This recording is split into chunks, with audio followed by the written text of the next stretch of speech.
राना साहब, ये क्या पॉलिसी है आपकी? मतलब आपके जब स्पीकर साहब पीटीआई वाले कह रहे हैं, जब वो आया था मखसूस नशिस्तों का फैसला, तो स्पीकर कौमी असेंबली अयाज सादिक साहब ने लम्हा नहीं लगाया अदालत को खत लिखने में कि ये जी बड़ा गलत फैसला है। लेकिन जब ये 9 मई वाला फैसला आया और ये मतलब इतने पक्के पार्लियामेंटेरियंस जो हैं वो नाअहली का उनको सामना हुआ, तब भी उन्होंने 1 मिनट नहीं लगाया ये अनाउंस करने में कि जी ये पार्लियामेंट से फारिग हैं। और लगता है उससे भी आपका दिल नहीं भर रहा, आप शेख वकास अकरम साहब को भी आप निकालने पर तुले हुए हैं। बिस्मिल्लाहिर्रहमानिर्रहीम। देखिए, ये तो स्पीकर जो कस्टोडियन ऑफ द हाउस है उसका प्रेरोगेटिव है कि वो एक्शन 24 घंटे में लें या 72 घंटों में लें या महीना ना लें। तो ये तो हम्म। इट इज हिज प्रेरोगेटिव, लेकिन वो कानून के दायरे के अंदर है, उनके इख्तियारात के अंदर है। और इसके अंदर कोई यानी कि आखिर हो सकता है या सादिक साहब जो है वो कोई चीज पेंडिंग ना रखते हो और उन्होंने जो है वो इन चीजों पे जल्दी कार्रवाई कर ली, तो ये तो इट इज प्रेरोगेटिव तो है, एब्सोल्युटली हिज लेकिन वो कह राइट। रहे हैं उससे आप साफ नजर आ रहा है कि आप लोग कितना जल्दी में हैं कि इनको फारिग किया जाए, झाड़ू फेरा जाए।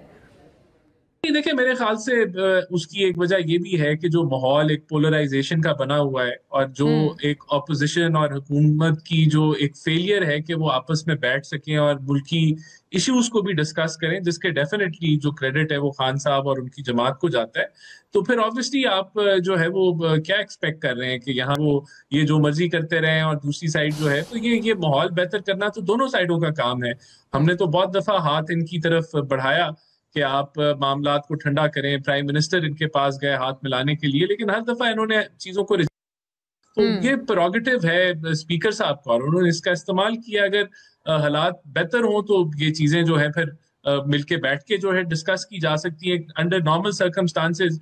ये भी हो सकता था कि ऑपोजिशन जो है वो ट्रेजरी बेंचेस के साथ बैठती या दोनों मिलके स्पीकर के पास जाते कि इस मामले को हम डिस्कस कर लें, लेकिन ओ। वो माहौल नहीं है बदकिस्मती से।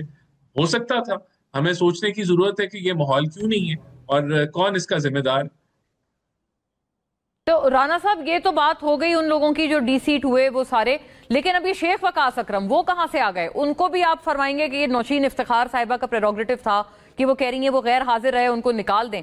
तो जबकि वो ये कहते हैं कि हमने तो अपनी एब्सेंशिया की वो एप्लीकेशन, लीव एप्लीकेशन दी, स्पीकर साहब उसको एंटरटेन ही नहीं करते थे। नवाज शरीफ साहब की जो लीव एप्लीकेशन है वो तो मिनट में अप्रूव हो जाती है।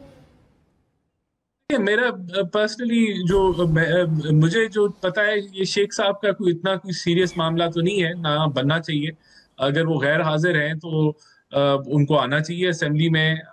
जो है वो पार्लियामेंट से अगर वो जो है जो भी पर्क्स और प्रिविलेजेस उनके हैं तो उनका काम है कि वो असेंबली को अटेंड करें।